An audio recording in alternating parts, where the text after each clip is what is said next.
Okay. This is my mentor, Raquel Santiago. Hello. And we're doing a reflection, I guess, a mentor review of Module 8, Unit 3, Activity 1, Standards 1, 2, and 3. Okay. And so I wanted to ask you to start, how do you think the lesson went? What were some of the strengths? What did you think were some of the strengths and some of the areas where you could improve on? Okay, so just to clarify that we watched the same video. Yeah. It is with the preschooler kids, the kindergarten kids at Market Day. Yes. Okay, so overall I thought it was fun. Okay. So I thought the kids really enjoyed the activity. I liked that we went over the numbers, and we had phonics in there, and we had animals and colors. Like, I like that. And I like that they used somewhat those concepts in the market, but I felt it could have been more thorough. Like, for example, I thought I should have gone to 10. Okay. Not. Me too, yeah. Okay, yeah? Did you? Okay. I thought, why did I stop at 8? Like, I don't know why I stopped at 8. I wish I had enforced the how much is it? Yeah, me too, yeah. Okay, a market day, and I didn't do that, so I don't know, maybe I got caught up in the role play and just kind of, I don't know where I didn't follow through with that, so I was disappointed. I wished I had brought more math into it in terms of like getting them to add some things together. Okay. Like if I had said, this apple costs 1 red cat and 2 brown bears. Yeah, I agree. I totally agree. Okay, so I was kind of, but everything was in hindsight. It's like, why didn't I see that when I did it? Yeah. But looking at the video, I'm like, that wasn't, I don't know if you're your own worst critic, but I'm like, it could have been so much better. Yeah. I would have, added more math and gotten them reinforced or at least insisted on them saying, how much is this? And keeping to that strategy and going to 10 with the numbers. Pretty much those are the things that I felt I didn't really do well in, but I thought that the class itself was engaging and they really enjoyed that.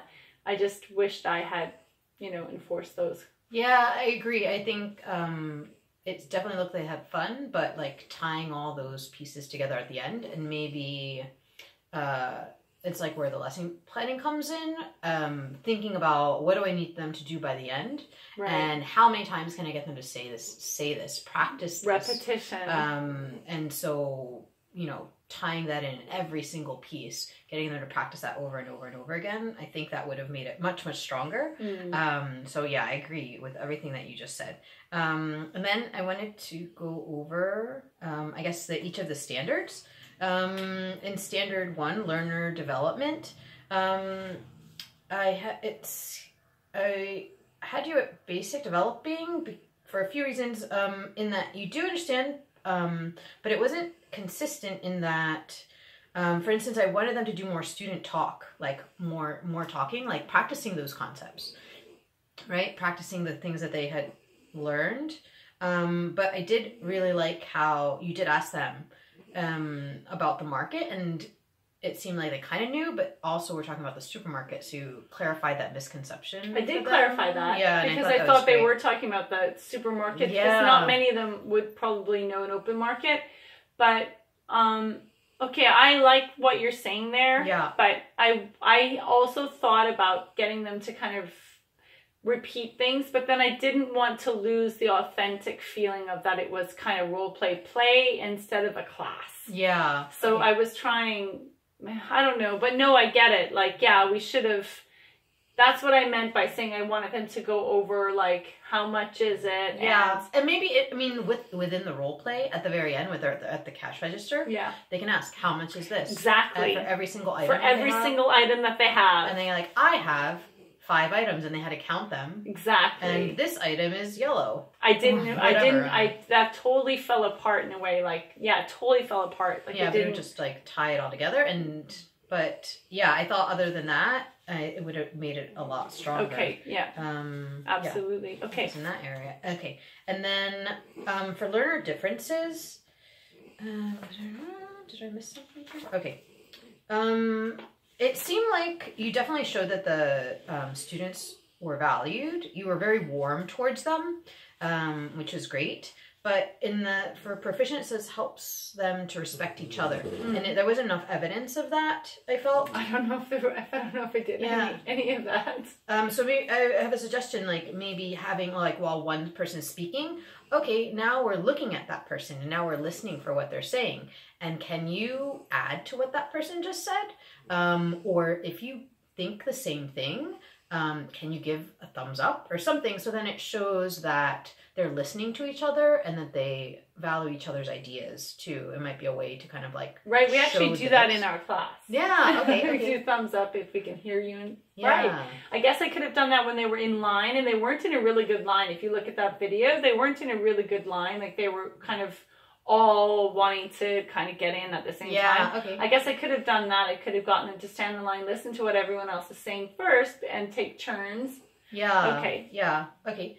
And then for one of the guiding questions, or the element, students with learning differences or needs, and I rated you between basic and proficient. Okay. Because I liked the use of the Korean names of the numbers since they are Korean. They're acknowledging. Not Korean. Oh, they weren't. No, there are no Koreans there. Oh. It might have been. No, I don't even think there was one. Oh, okay. I guess just acknowledging some different cultures. Yeah. But one thing I noticed one girl, Elise, was very active, like super active, yeah. And maybe like including, like when you notice that, including some more movement-based activities, like okay, now we're up, and now when you know something, or when they're seated, when you know the answer, jump up or something to kind of like get her. Oh, okay. Get her. Oh, I like that. More focused, because she was like, and then it would give her a reason top. to sit down. Yeah, and right. So she can like. Yeah, she was a afterwards. spinning top. She was on the left, right? Yeah. Yeah. And so that's what I thought about that. And then for learning environments, for creating a safe, positive learning climate, I saw that I didn't give them any knives. No knives. But I noticed in particular, I think, because I was thinking of one of these for creating a safe, positive learning environment. It definitely seems safe and positive, but it also says consistent in applying classroom norms. And like one, for instance, would be like seated. Like we're seated right now. This is when we're seated, and she's like spinning around over there, right. And you did address it sometimes, but there was one time where she's and I think it's kind of connected to the managing the learning environment norms and procedures. And so one thing I wanted to say around that, one thing I noticed that was great, we're like, okay, could you raise your hand now? This is a time for us to raise our hands, right? And they all did. They did. They immediately followed that direction. Yeah. But I didn't hear the directions in the very, very beginning, and I know you didn't know them, and you had them say their names. Right. But maybe like right after they say their names, then okay, guys, what do we need to do to make sure we have a really great class? And then having them give you the rules. Like, what are we supposed to do? How are we supposed to be seated? Right. When we want to say something, how do we say it? Right. If we can't do that, what's going to happen? Like, why is that important? And maybe doing that at the very, very beginning, it kind of like sets up the norms, and then they're going to be more likely to follow through. And if they don't, it's because they're either they didn't listen, they didn't hear very well, or they're defiant. But it didn't seem like any of those kids. No, they were just like super active. Right. Because I did notice when the girl started spinning, you didn't say anything because she was going to stop, but then the boy started spinning, and then the boy started spinning, and then he started stomping his foot too, and he was just like even more. Right. I did crisscross applesauce. You did do that, and when you did that, they did it. Right. But I think because that she was spinning and then she was kind of allowed to spin, but kind of like redirect her. It's like, whoa, you have a lot of energy right now, but this is what we need to do, and let's do that. And then going back to the others who are doing it, because like Catalina and Catherine were amazing. They were seated and be like, oh man, I love the way Catalina is sitting right now. Look at the way, or maybe not saying that, but maybe saying, oh, look, Catalina is really helping the class right now because I see her seated and she's raising her hand when she wants to speak, or something like that, and like kind of calling her out and saying, oh, you're doing such a great job right now. You're really helping our class succeed. Might help and might be a positive way to kind of like spin that classroom norm. Creating or student-centered classrooms, I rated you at proficient because it was great. It was definitely a student-centered classroom.